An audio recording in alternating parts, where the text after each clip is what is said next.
Good morning, good afternoon, good evening from anywhere in the world you may be listening. This is the Jamie Dawn Show, and it happens to be Monday, September 16th of 2024. I'm time stamping it because not all my shows are live. I've had to do a few replays because of my schedule getting a little crazy with Nine Gates Mystery School and life, and I bet you guys know exactly what I'm talking about. But welcome. I'm excited to be live with you today. And we have a lot to talk about. And I want to share a lot of things with you. But before I jump in, let's just take a moment to welcome ourselves here fully for the next hour. Just become fully present, nowhere to go, nothing to do for however long that you can be here, even if it's just for this breath. Thank you. Show up for yourself. Let's just come back to this present moment. Drop into that heart space, and with one breath in through the heart and out through the heart, we're here. And a few announcements. First of all, I am an advisor over at 1-2-Listen, and when I have some availability, I love being able to sign on and be there for you. If for some reason you don't see me available, please request a call back, a chat back, or schedule some time. I do want to be able to connect with you guys. And all the other wonderful advisors are there for you to support you. And I have a feeling since tonight into tomorrow, it'll actually be tomorrow late afternoon, early evening, that we have an exactitude of the full moon.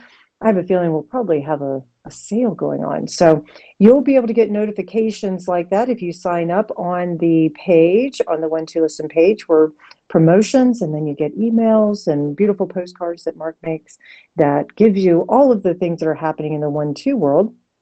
And if this is your first time listening and you want to join me in the chat room on Facebook, then you can go to the 1-2 Radio page and you'll see a chat button there. And you click on it. And it is a private Facebook page. We do have it monitored because we want to make sure that we keep the crazy out, right? Oh, I don't know. I say crazy is welcome. We don't want anything inappropriate and offensive, you know. This is an all-inclusive place and a safe place for you guys to be able to interact with the radio host and with each other. And so if you click on that button, then Jay, our wonderful producer, thank you as always for the not only the bells and whistles you pull behind the scenes, Jay, but just the energy you bring, because most people don't realize, but one of the roles that someone who is supporting something like producing the show and that sort of thing is that their energy is also feeding the energy field. And I don't want it to go unnoticed that the energy that Jay brings is so grounding and so present and so supportive. So thank you for that. And guess what? That's the energy that we're bringing to each other as we are in community. And community is super, super important. And you'll notice too, the trends, if you will, is that we're getting back into community. And it's because of being able to support one another that we thrive. Survival is very individualistic, but because it's all about me, right? It's like, oh, where am I going to get my next meal? Where am I going to pay my next bill, right? But community is, hey, I'm hurting here. And someone steps in and says, how can I help? And we stay open to receive, and then we give back, pay forward, all those kinds of things. So those are little inklings, if you can tell by what I'm sharing, of some things that this beautiful Sagoma is an African shaman. And John Lockley is an African Sagoma from South Africa. And he taught, this was the first time that anybody in Nine Gates Mystery School, our graduates, had the opportunity to sit with him. And so this was my first time actually I shouldn't say that, my second time in this small, intimate setting. There's a total of 30 of us, but which is a good number. And there was a few years ago five actually, that I did go and attend one of his workshops in Santa Fe as we were scoping him out, vetting him out as a possible teacher at Nine Gates Mystery School. And one thing I can tell you is he is the real deal. And what a beautiful, beautiful reminder of so many things and some ahas that I'll share. But I want also part of the intention of my show is for me to, I call myself the nomad crab because I'm a Cancer sun, Cancer is a crab. And I love to travel and explore, not just on my own physically, but also in the cosmos and the ethers, some astral traveling and going into the unseen realm and pulling out information for you that's useful.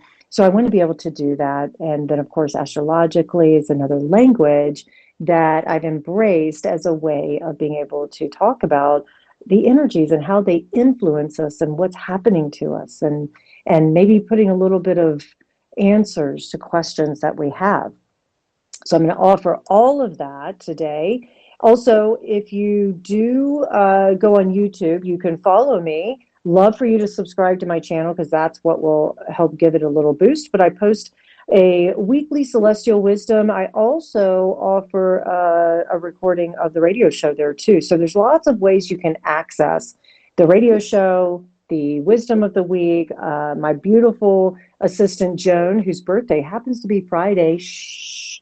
Everybody wish Joan happy birthday. Um, she does all my memes and social media posts, so I'm grateful for that, which you should be seeing some memes with the full moon effects by sign.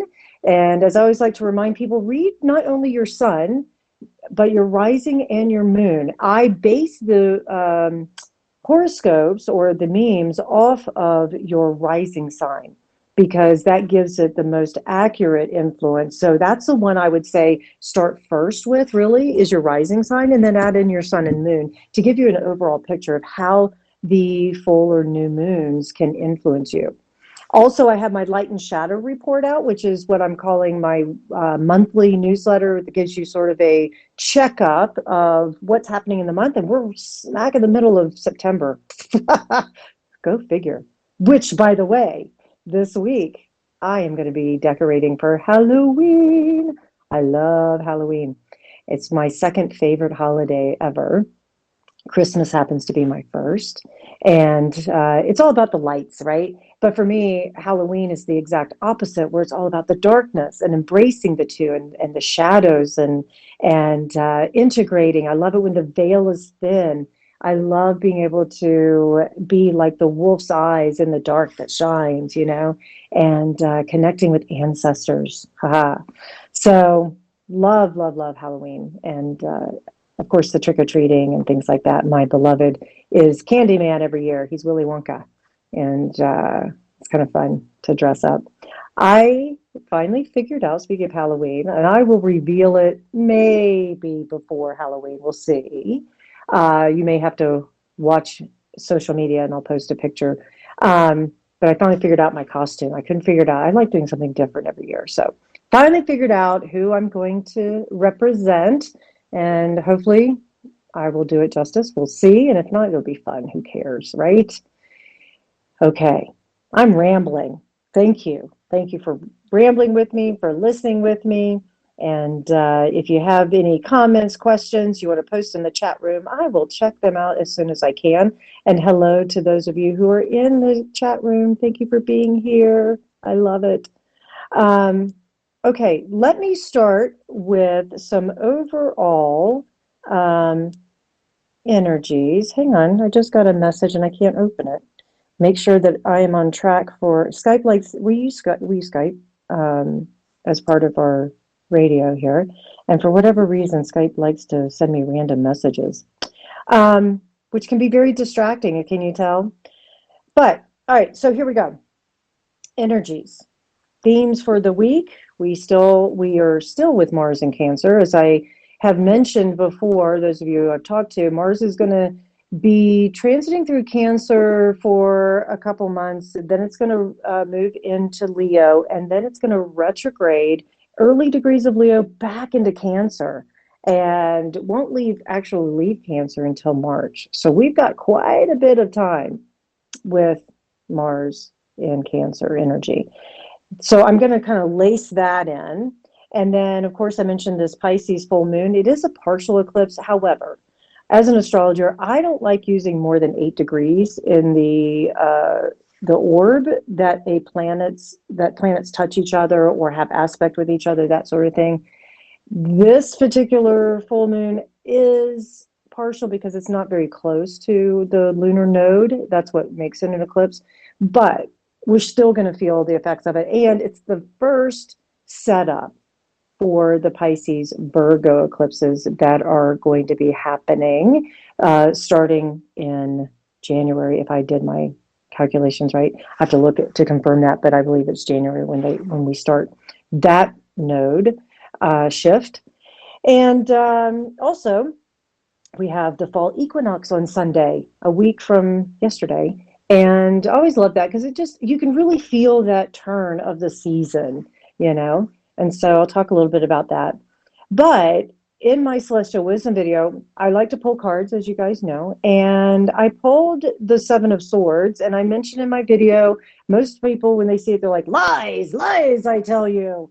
And I will say, yes, that's probably true. And I think the big in your face kind of thing is, where are we deceiving ourselves? Where have we been deceiving ourselves? Even if it's us talking negatively, you think about all that negative self-talk we do where you make a mistake. You're like, oh, I'm such an idiot. Are you really? That's a lie. You're not an idiot. You made a mistake, things like that. Now, I will say, too, that this particular full moon may have already started to reveal some secrets and some things that needed to come to light, and maybe not. It may still be coming because eclipse energy, we can feel the effects a good month before, a month after. And so I would say pay attention not just to tonight and to tomorrow, but the rest of the week, the next couple of weeks, because we have another set, our last set of the Libra Aries eclipses in October.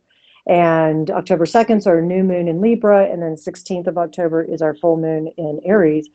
And we will see what continues to get revealed. These next few weeks are going to feel super heightened.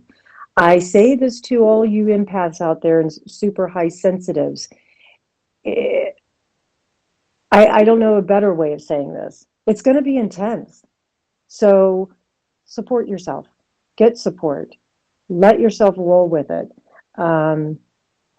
I feel, for me, and this is a big, big thing, is that grounding is always important, but it's going to be even more important.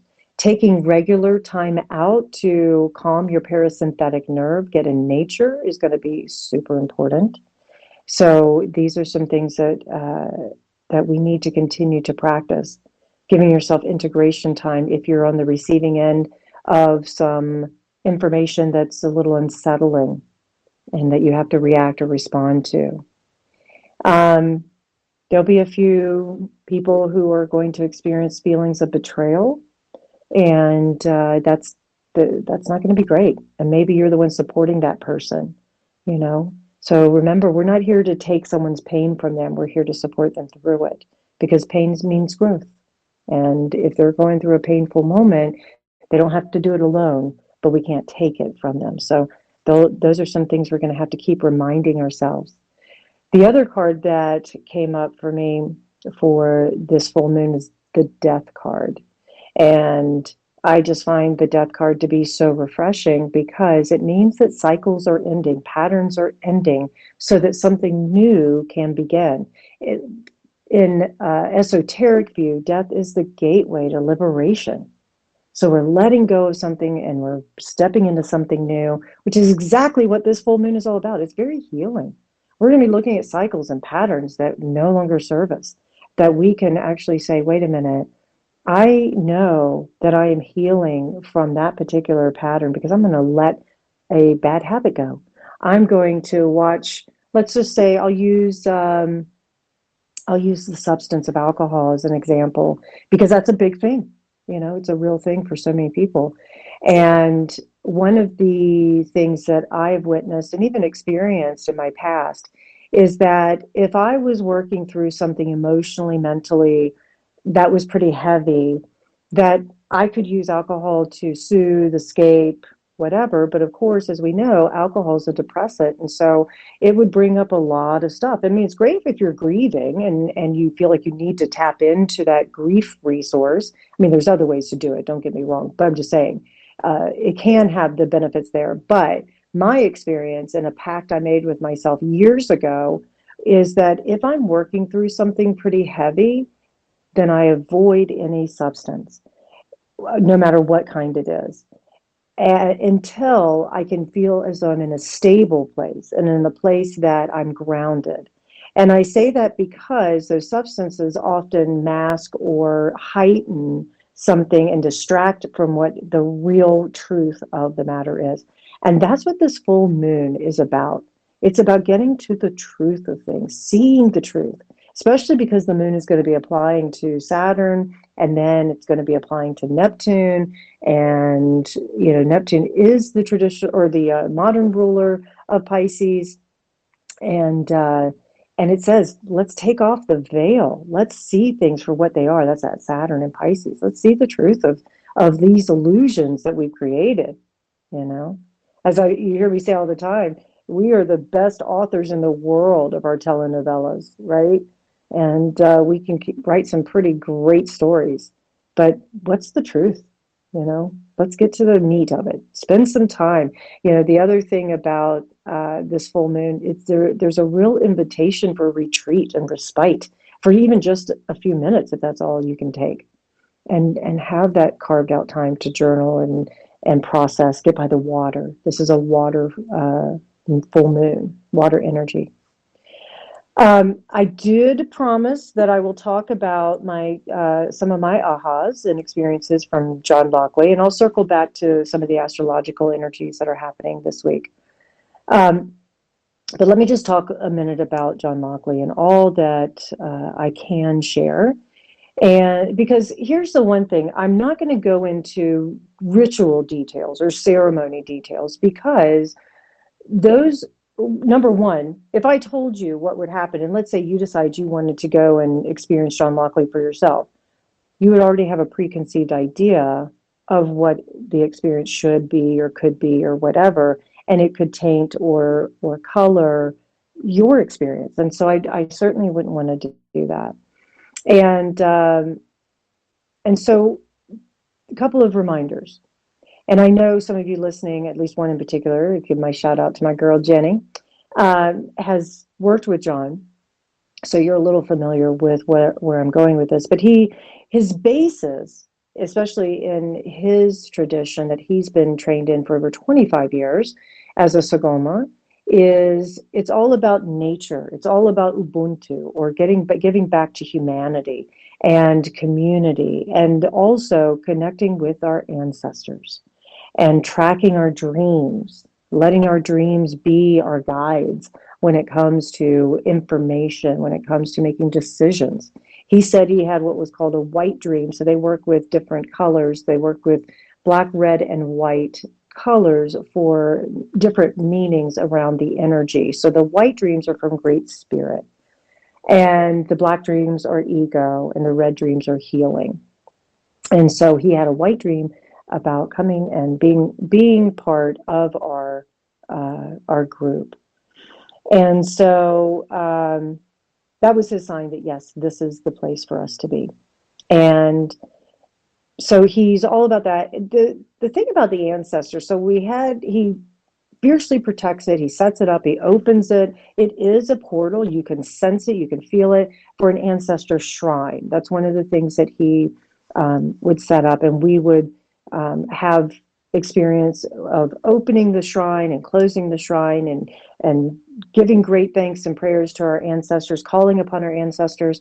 And one of the things he emphasizes, which this was my aha, and I was like, oh my gosh, when we think of ancestors, for me, I would try and go back as far as I possibly could. Great grandma, great grandpa, great great grandpa and grandma, all that sort of thing, into my ancestors. My parents did this thing. It was actually my dad and my cousin. She got very passionate about tracing our ancestors, right? And my maiden name, my birth name, is Paxton. And so they traced the Paxtons all the way back to the Hatfields and McCoys, and back into Europe and all that sort of thing. And where have we migrated and colonized and all that sort of stuff throughout the years. Well, anyways, I don't know those ancestors, obviously, but I'm like, okay, I'll call upon the ancestors that I know of.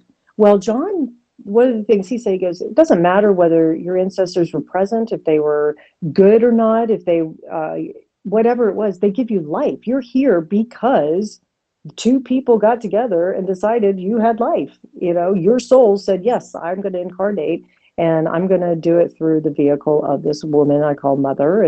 And you had to have father help and, contribute. Anyways, and there's quite a few people who have been traumatized and had terrible experiences with family and ancestors. And John's response was, go back 10,000 years. Go back thousands of years to your ancestors. Not everybody was in that pattern. Not everybody in your ancestral line was awful. So go as far back as you have to. Go as far, access the ancestors that do offer healing, that are good. Even if you don't know their names, there are some in your lineage that have goodness all about them. And I was just like, I don't know why, but I didn't think about that. You only think about your immediate line.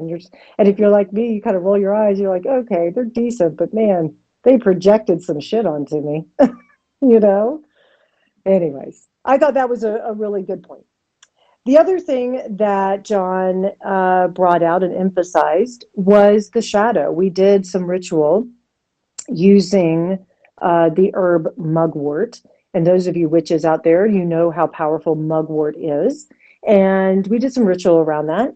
And in the ritual, it's going to bring out some shadow. And it was interesting to see the little triggers for me that would come up. Now, in my line of work, and because I've been doing the intuitive work for 25, 30 years, I mean, I could say I've done it all my life, but as far as like professionally, it's been over 25 years now. I can feel, hear, see energy, regardless of obstacles and what do you call it, physical, solid things, whatever, because everything is energy. I'm just reading it. And if it's a solid object, then it shows up a little differently than if I'm reading an etheric object, So I share that because last Monday, not today, a week from yesterday, you guys know, if you follow me at all, I'm a Niner fan. 49ers, yes, we sucked yesterday. It was a very disappointing day for my team anyways, but anybody else who might be following your team, if you lost yesterday, I'm sorry about that in football. But anyways, the Niners were playing on Monday Night Football. And so I put on my 49ers garb, which includes a hat, a baseball cap that I like.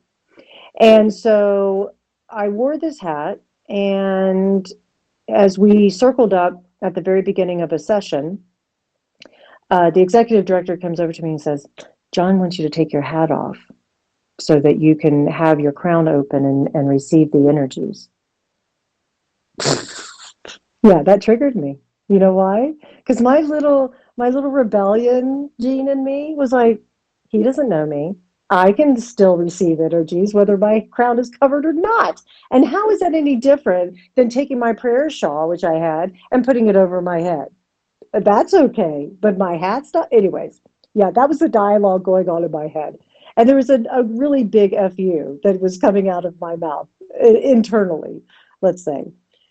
However, I quickly calmed myself and gathered up and put on a perspective and basically was like, okay, Jamie, really, it's a hat.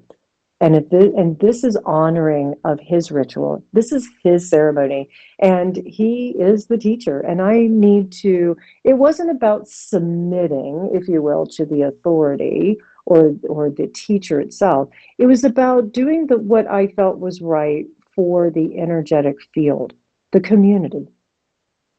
And so I set aside my attitude, and I promise it didn't take very long. My temper tantrums don't take as long as they used to. And I fully admit I have them. Okay. And yeah, I left my hat off and enjoyed the the ceremonies and whatever was there. But yeah, that was my shadow that showed up, was those moments, because I grew up in a home where um, I was told what to do 90% of the time. It was very difficult to challenge, question, to think on my own, that sort of thing, at least publicly. And so to be faced with that in a setting like this, it actually was very healing. And I think that's the thing, is that it was a healing moment for me as well, because I reminded myself, I have a choice. I can choose how I want to respond to this. I can choose to walk out of the session and not be in it. Nobody was keeping me there, you know, not locked into it. Now, would it have triggered some things? Absolutely. But anyways, I made a choice. And so that was another really good moment. Some of the other things that John pointed out was how powerful, as I mentioned, the dream state is, and how these signs and messages come through. And I can tell you that I dream. I know I dream every night. Everybody does, but I remember my dreams almost every night. And very rarely do I wake up without remembering at least one dream that I've had. And tracking and paying attention to dreams has always been a thing for me, but to really receive the information and understand how spirit is trying to work with me, it does take practice for me. And so it was a really powerful energy field to be reminded of that as well. um, so yeah, I would say if anybody has a chance to check out John Lockley and you want to sit in one of his, he does almost everything online. A few of the graduates had healing sessions with him afterwards, and I don't know what those were like for them, but I didn't stay. I took the opportunity to come back home and be with you guys, to do my work and love on you guys. Um, so yeah, if you have time though, I will tell you, and this is not me pushing anything in particular on anyone, but if you are looking for or exploring someone that is of the African tradition, who any of what I've shared resonates, check out John, because he is the real deal. And he currently resides in Canada, so his time zone, I believe, is easier access for a lot of us here in the U.S. So, all right. So that was my experience. If something else drops in, I'll be happy to share it. I'm going to pivot now back to the energies for the week, because this is also right in our faces. And yeah, life is tossing and tumbling, and there's some really sweet things. Oh, you know what? That just reminds me of one other thing that John reminded me of. And again, it's so obvious, but sometimes you just need the external validation, right? You need somebody to go, hey, by the way, remember this? And you're like, oh, yeah. Well, he's all about nature and being close to nature, and allowing nature to coexist with us and giving back to it. And he's very anti-consumer mindset. So, but one of the things he pointed out was how, if you're going to work in nature, you can't force nature to get to a certain stage or evolution or place of growth by forcing it. You just can't force it. And if you notice that if you just leave nature be, it does its own thing, and that you work with it to coexist with it. And I thought about that. It just kind of threw it in my face. I was like, I talk about how we're in relationship with something, with all things, right? Well, relationships themselves, it's always a big topic for many people I talk with, and I have relationships that are important to me, and relationships are nature. That is life flowing through this energy field called relationship. And very often, those of us who really enjoy relationships and we want to be in them and all that, we often go, okay, we've been dating for so long, therefore we should be at this stage. Well, every plant grows differently, right? Every tree grows differently. Every species is different. There is, and so it reminded me to let go of expectations. because I have an expectation for myself as I'm, navigating my own relationships and things like that. So, um, so anyways, it was just a good reminder to say, relax, let go, let things just be. And I always have a choice. I do. That's my mantra. I always have a choice. The other thing, I mentioned about Mars being in Cancer, Mars in Cancer has a super heightened focus, so we're motivated to feel about where we belong, you know? And relationships helps us to feel as though we belong. And if the relationship feels stagnant or it feels like it's suffocating or exhausting us, or we just don't know where we fit in that person's life or that community's life or whatever, then it's going to create a lot of consternation for us, a lot of worry. And it creates stress that actually does turn into disease. This is why community is so important, belonging to a group or a family of like-hearted people, people that have our best interests at hearts, that we can mix things up a little bit, that we can have healthy conflicts and we can still love each other, not abandon each other. That's why it's really important to know, where do we belong? And Mars in Cancer really emphasizes that. And how do we actually belong? Very often we think that we don't have to contribute or do anything, that people should just accept us. They should just value us. They should just do this for us. Guess what? That's not the way humans are programmed.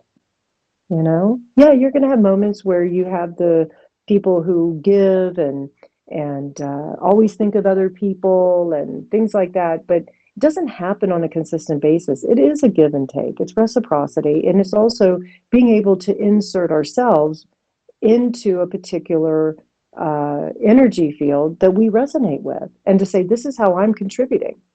This is how I'm giving. That was something else that John had mentioned, which I think is fascinating.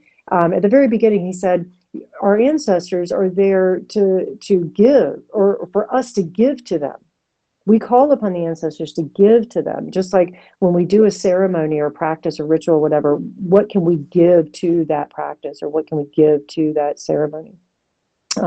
What can we give to somebody or something, right? And I find it fascinating because one of my other African teachers, who crossed over a few years ago, um, Zabamfu Some, she used to always say the ancestors are sit there just kind of twiddling their thumbs, going do do do do do do. I really hope that this person will ask me for their help. Hello. And so she would always say, and she was from a different tribe up in the western part of Africa, but she would say the ancestors are just waiting for us to call upon them and demand them to come and work on our behalf. And so it was an interesting juxtaposition between John's perspective and then Zabamfu and what she used to teach. And I was like, wait a minute. Yeah, isn't that the same? If I'm giving to my ancestors, if I'm saying, how can I contribute to my ancestors? If I'm doing my work and I'm helping to heal karmic patterns, and I'm calling upon them and honoring them and saying, thank you for giving life, and thank you for the gifts that I have and all of that, I'm contributing. And then they are responding and working on my behalf as well, right? And so there's that reciprocity. And this is another emphasis for this full moon that's happening this week, is that when we talk about the healing, our healing contributes to the next generations. Oh, one other, I love this as I'm processing it with you guys. I made some notes, but this is truly in the moment with you, is that John also said, you can call upon your ancestors of future generations.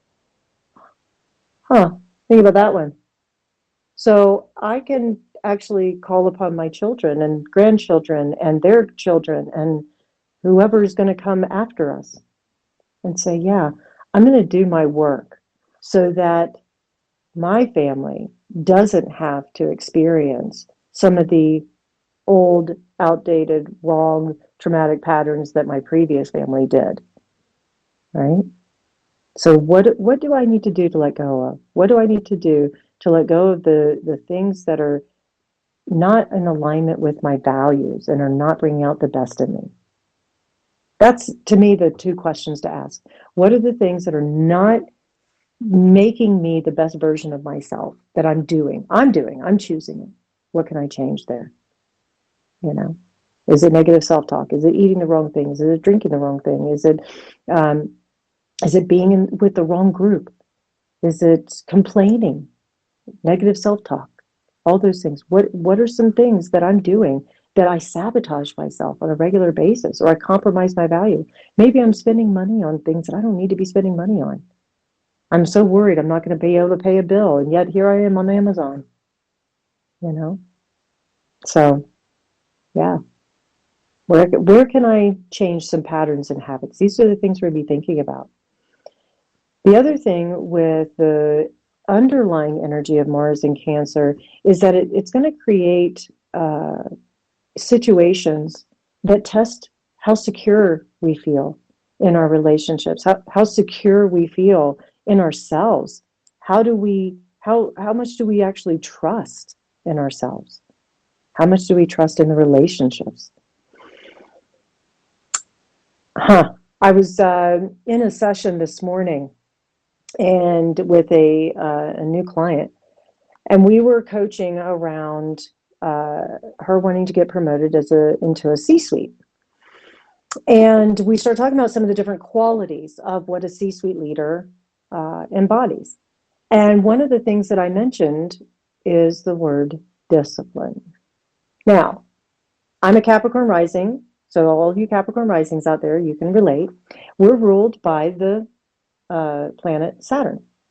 And Saturn is the disciplinarian, the taskmaster, the tester, the one that says, you can come through this gate, but you must answer this question first. You must show that you have gone down that path and you have passed all these tests to get here in this moment before you can get to the treasure. The reason I bring that up is discipline. It often has a foreboding kind of energy to it. Most people go, oh, militant, boring, rigid, all that. And yeah, that is the shadow side of discipline. If we become so rigid and fixed that we can't, that we get bent out of shape when something, a curveball shows up, or we're not willing to see another person's perspective and we shut them out or judge them wrongly or whatever. But discipline, if it's done correctly and with a certain element of ease, it actually builds trust. If I'm so disciplined in my schedule, if I'm so disciplined with the food I eat or the exercise I do or whatever it might be, if I'm disciplined to speak truth on a regular basis, what does that do for another? Well, one, it builds trust in myself. I can trust that I'm going to make good decisions because I had that discipline in my life. I'm going to trust that I will show up for myself. And then also, I can trust, another person can trust, oh, yeah, Jamie's going to be, I don't know, at the gym at this time, or Jamie's going to be in a healthy mindset because she doesn't give up going to the gym and eating healthy and blah, blah, blah, right? Or it might be, Jamie's disciplined enough to learn this skill and to practice it over and over and over again. And that I know that if I'm going to talk with Jamie, I'm going to feel grounded because Jamie practices grounding as if there's no tomorrow. And Jamie's practicing self-forgiveness on a regular basis. So that means that when I sit with her, I'm not going to feel judged. Yeah. I'm going to feel that open-hearted presence. Those are the kind of things that discipline can bring to us. And so I bring that up to say, this is a beautiful time with Mars in Cancer to invoke some discipline into our lives so that we can strengthen and build the security and trust of our relationships. And if we are doing the evaluation at this full moon of habits and things like that that are no longer serving us, and we put the discipline in place to make sure that we're not going to fall back into those old patterns, then we can trust ourselves and other people can trust us too. Because words are fallow. You know that. So many people can say, yeah, I'm not going to do that ever again. Really? Just did it 5 more times. How do I don't trust you. You don't have the discipline to actually do the actions that you say you're going to do. You know, this is part of cutting through the illusion, getting to the truth of the matter. I know it's not easy. I get that. But that's what we're here to do. So the other thing is that we have an opportunity. There's a little bit of this faded kind of feeling going on right now, where we might meet somebody that feels like a faded meeting, or we have a conversation with someone that it's like, oh, they just unlocked and opened a door for me that took me on a whole nother path that I didn't even see or I hadn't even considered. And now look at where I'm going. It just feels like fate has taken me there. Um, the one other thing about the eclipses is that often things can show up suddenly and out of the blue, very unexpected. And that's the scary part of that is, especially for those of us who have that control gene, like I have, it can throw us off kilter and go, wait a minute, I didn't plan for that. I don't have, what if I don't have the resources? What if I fail miserably? What if blah, blah, blah, blah, you know? So we're not prepared, that's where that control comes from. I got to be prepared for everything. Yeah, sure. But that's where practices come in, and you can't really, say how you're going to meet it until you're there. I'll put a pin on the map this weekend. My daughter and I are going to be flying to the East Coast to celebrate my grandson's 1 year birthday. He turns a year on the 25th. He's a Libra, my beautiful grandson. And we're going to go a little early, obviously, to celebrate his birthday party and see them, which will be wonderful. But we're also going to have other family members and friends, and we talk about ancestors. There's going to be some personalities that are not necessarily easy for her and I to work with. And there has been some wounding in the family. And so we're going to be surrounded by some of these individuals who did the wounding and continue to do the wounding. And I was talking to her for briefly this morning, and I just said, how are you feeling about going? And she said, oh, it's going to be what it's going to be. And I said, I'm going to take that and run with it, because my attitude is I'm just going to show up fully present and authentic, and I'm going to be who I am.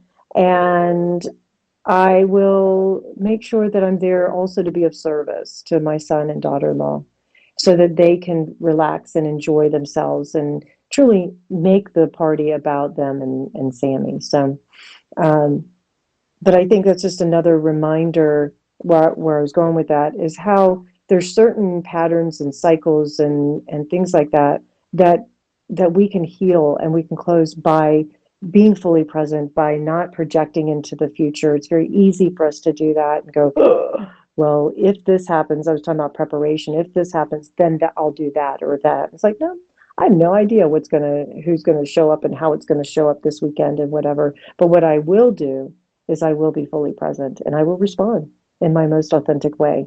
And no better way to practice than to be thrown in the middle of family, right? Um, the other thing about this full moon is there is that surrendering to truth. Pisces is the 12th last sign of the zodiac, and it's a place where we come from and a place where we're going. It's a place where everything ends and where everything begins. So Pisces really teaches us to surrender and to be in that place of flow, right? It's a culmination of everything that comes together. And so there's this truth, the true nature of reality. We talk about that a lot at Mystery School. What is the true nature of reality?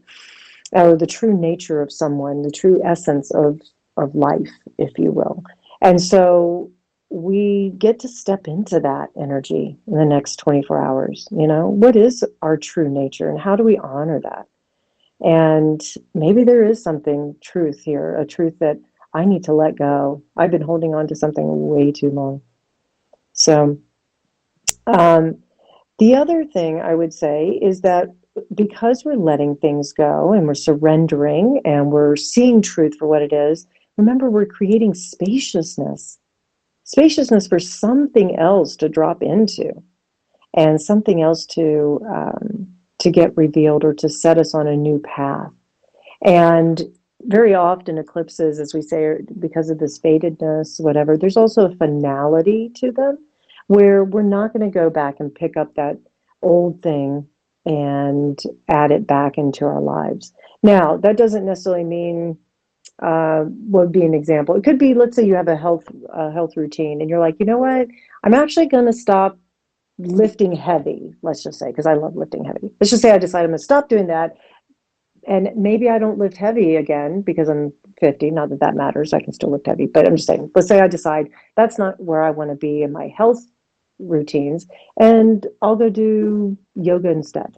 Or if I go to the gym, I'll do more body weight and cardio than lift heavy weights, right? Maybe I'll do the circuit. I may never lift heavy again because that, but I'm not negating the pattern or the routine that does serve me. So, anyways, that's just an example. But there's some things that are final that often show up with an eclipse as well. And it could just be that you make a vow. I love on eclipses, especially to write new contracts, meaning I believe we all have contracts that we walk through, soul contracts and um, things like that, energetic contracts that we make, vows we make to ourselves, vows we make to others. That full moon eclipses are great for burning up old contracts that no longer serve and writing new ones. And maybe evaluating the different contracts that you have in your life, with certain people. It's like, what is our contract about? Why are we in this relationship together? Um, because once it's complete, it's complete. And then you can move on. Another thing, I'll just mention this as I did earlier, that this full moon is a water sign. So get by the water and also use the water to receive messages. It's called scrying when you're looking at it from a divination perspective. But with this full moon, we'll be able to see through the veil. And going by the water can also, as you're releasing the things you no longer want to hang on to, and you steer into whatever it might be, the bowl, the body of water, whatnot, that you may receive messages and signs from spirit that that are anchored in and say, yes, this is your calling. This is what you're here to do.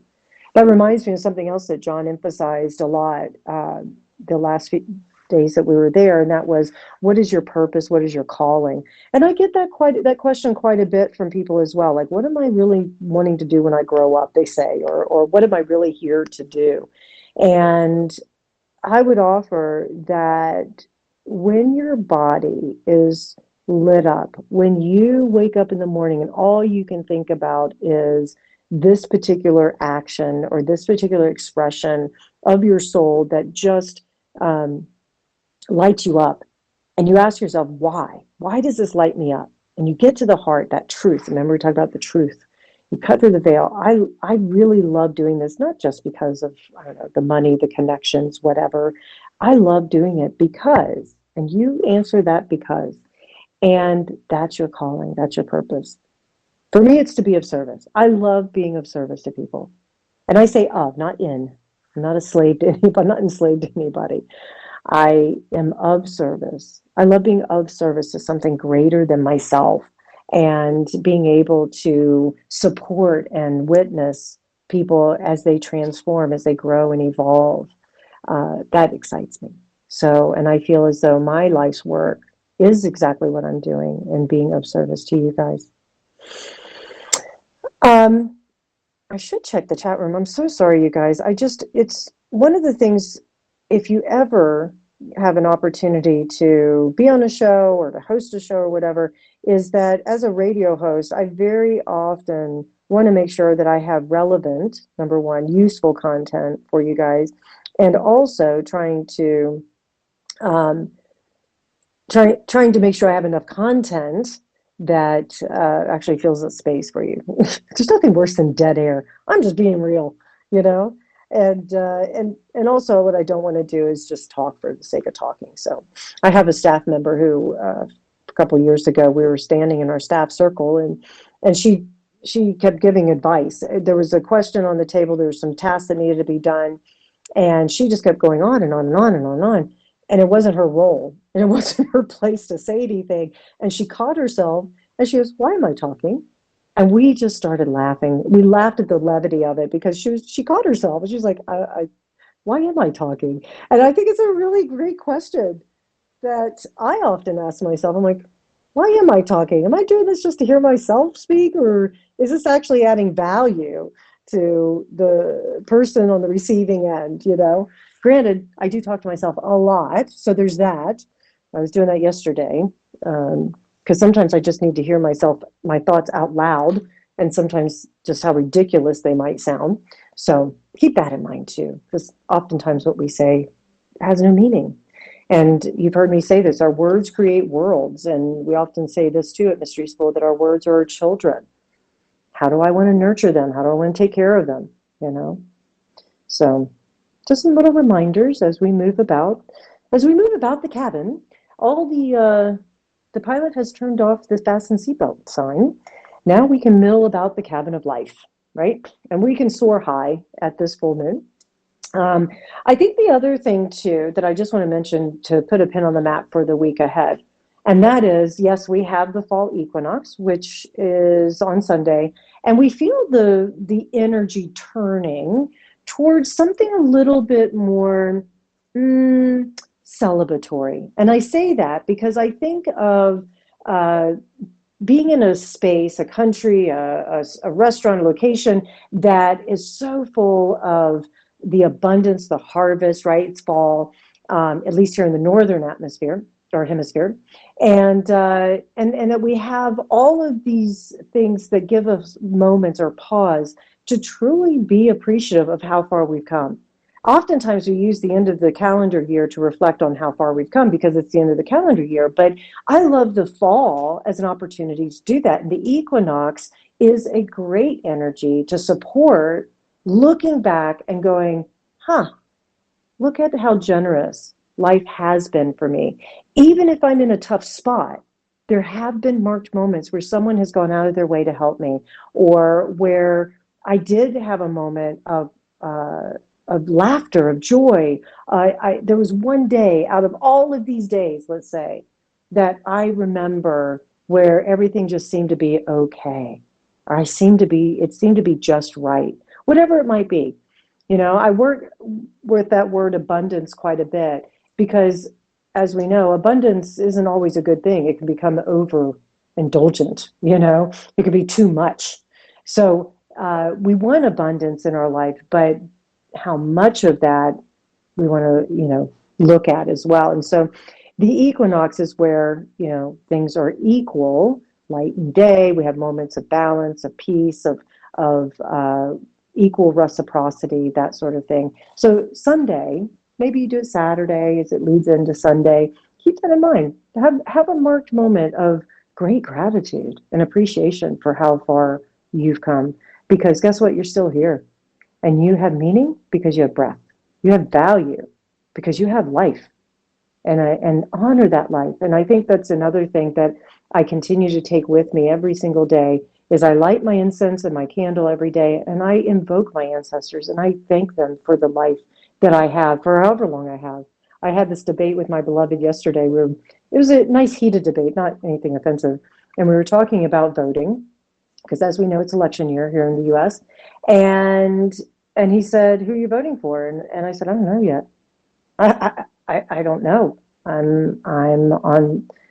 I honestly, and I know I'm revealing probably a lot. I don't like either candidate. That's just me." And and he was like, "Well, you have to vote." And I said, "No, I don't have to. I will vote, you guys, and I will vote for the one who lines up with my values and that sort of thing, and what I feel is best for me." But he's like, "Well, then you're insignificant." And I said, "Yes, I am. I am insignificant." And I don't mean that from a woe is me or a voting standpoint either. I mean that in the sense that I'm not any more important than another, but I do have value. And I use my value. And I use that through my expression in being of service. And so I invite you guys that as I conclude the show, to remind yourself, yeah, you have value. You are not special, but are you useful? And I think that's the thing. I learn skills and do things that I do to be of service, to be useful, not to stand out and be special. So I hope, and if you want to stand out and you be in the spotlight, that's great. I'm not disparaging that at all. Not at all. But is it useful? Are you being of service? Are you benefiting? Are you contributing to the greater good, the community? All right, you guys, thank you for listening. Thank you for being part of this show today. I hope that you gained something that you can use. And come find me at jamiedon.com, as well as 1-2 Listen. Check out my YouTube channel. And Give great thanks to Jay for producing, and mostly to yourselves for showing up the way you show up in the world. Even if you just touch one person's life, that's enough. All right, you guys, have a great week ahead.